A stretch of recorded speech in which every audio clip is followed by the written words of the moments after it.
Why do I write? Why do I make content? Why do I make videos? Why do I talk about all those things the state are doing? When it invites a certain amount of ridicule with very little reward. I don't get a lot of fanfare when I make people who worship Donald Trump or people who worship the Democratic Party or people who worship government in general when they all dislike everything I have to say. I don't make I'm not a very popular creator because of those things. So why do I do it? I don't know. I feel compelled. It's the one weapon I have, and I can't control what the state is doing. I can't control you defending what the state does. I can't control that every time I criticize Donald Trump, I get a legion of commenters telling me that I'm a libtard. I can't control that every time I criticize the Democratic Party or whoever their president is or favored politician or podcaster or whatever at the time, that I'm called a maggot.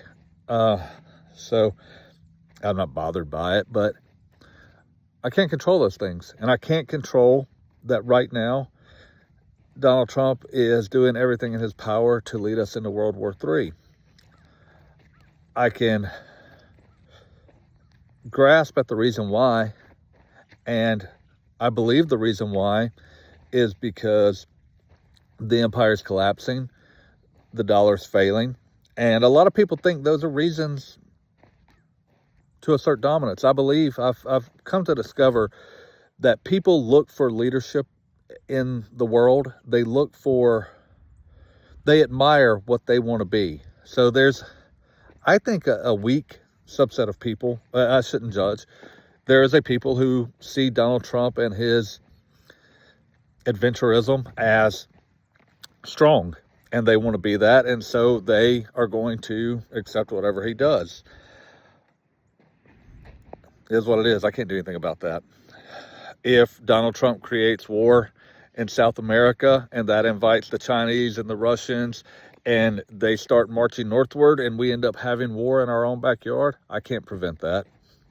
All I can do is tell you about it. And even if all that doesn't happen, what I can tell you, the reason I do this, the honest reason I do this, I'm hoping that I reach one person, 5 people, 10 people that understands we need to opt out, that you can't vote your way out of this. If Trump doesn't start World War III, if Trump doesn't collapse the economy, if Trump doesn't collapse the empire is going to collapse. They build off of each other. The last emperor, the last president, built on what the previous president did. This president built on what he did, and then the one before him did. And they all built on what Obama did, and they all built on what Bush did, and they all built on what Clinton did, and Bush before him, and Reagan, and all the way back to at least 1861, and probably back to the ratifying conventions. And now we're at a point where the empire has reached peak. We're at Rome, and Rome's about to fall. What happens when it does? What are you going to do then? It really shouldn't affect me and you that much. If the dollar isn't the world's currency, it doesn't matter. America has all the talent, all the guns, all the oceans, all the landmass that the everyday citizen shouldn't be affected by what the dollar does in the world, as long as we can trade with each other. What we need and what we have to do and what I'm trying to build, I don't care if it's 10 people, 20 people, 100 people, a village, whatever. We have to have competing currencies. We have to have communities. We have to have voluntary alliances, not forced ones, not coerced ones.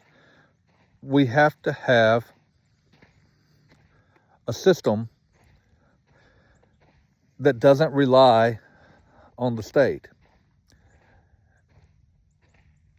We should have a system that doesn't rely on the state. Everything that people are afraid of in the absence of a state, the state already does. You're afraid that people are going to come and take your stuff if there's no state to protect you. The state comes and protects your stuff if you don't do what they want to do. They are the mob.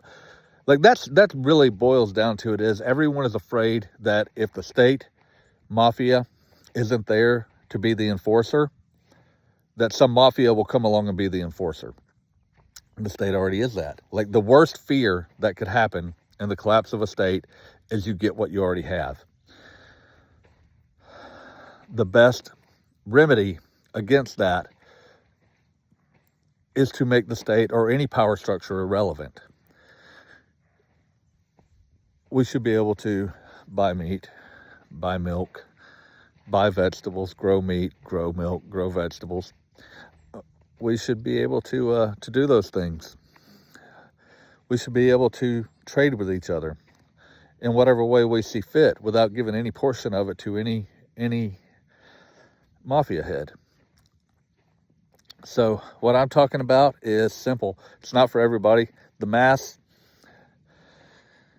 aren't buying in. The masses are.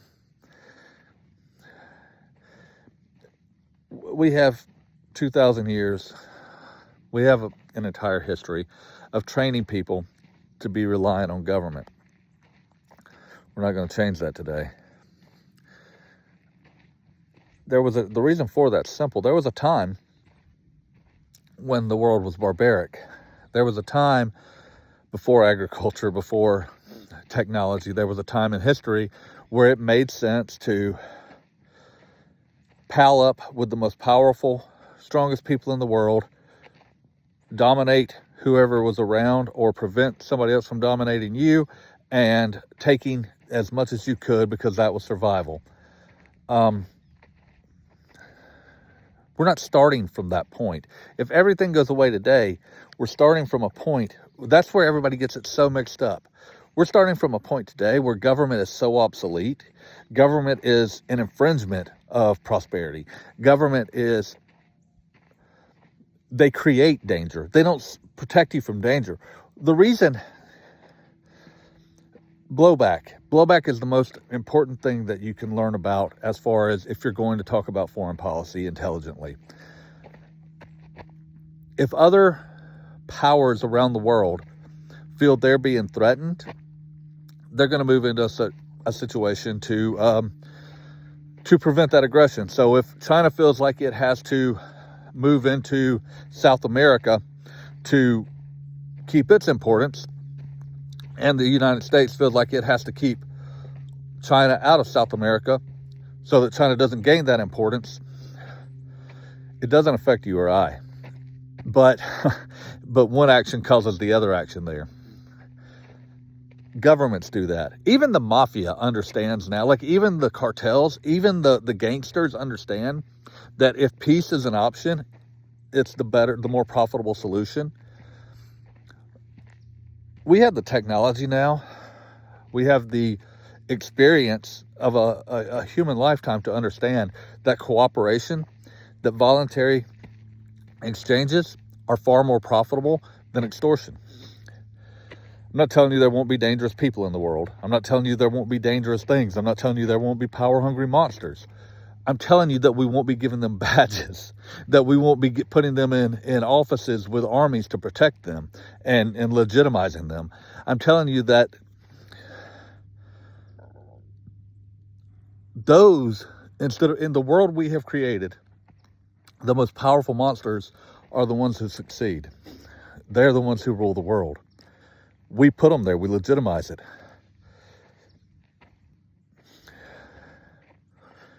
In honest everyday life, though, the ones who are happy, the ones who are achieving real things, who are building things, who are growing things, they do that voluntarily. They do that by, hey, I know you have a need. I can solve it. Let's work on that. And then somebody else comes in and says, hey, I can solve it better and cheaper. And then somebody else comes in and says, well, hey, I can solve what you're doing better and cheaper. And then you have competition, you have free markets, you have free exchange, you have prosperity. The only thing preventing a better, freer society, not a perfect one, not a utopia. The only thing preventing it is your reliance, your mind, and your reliance on the state. The state does nothing beneficial for you. Maybe you think they build the roads. Check out my article about who will build the roads. Maybe you think they're needed to manage healthcare. Check out my article on the history of healthcare, my podcast series on the history of healthcare. Maybe you think we need banks to set exchange rates. Maybe you think we need them to issue currency. I'm about to write you the history of currency. They don't maintain order. They don't protect you. All they do is keep themselves in power and enrich themselves. Thanks for coming to my TED Talk. It's Mike Shaner. If you've stood with me on this 10-minute walk, you're a trooper, and I appreciate you. Please go subscribe to antistatecontent.substack.com. Subscribe to the Anti-State Content YouTube channel, and Mike Shaner on Facebook. You can also Black Market Cattle Company on Facebook, Mike Shaner or Black Market Cattle Company on TikTok. I doubt this is going to get seen because the time and my limited reach. I doubt this is going to get seen by more than 3 or 4 or 5 people, and I doubt if any of you make it to the end here. But if you do, I appreciate you, and please go subscribe to all those things. Help me spread the word. Share. Thank you.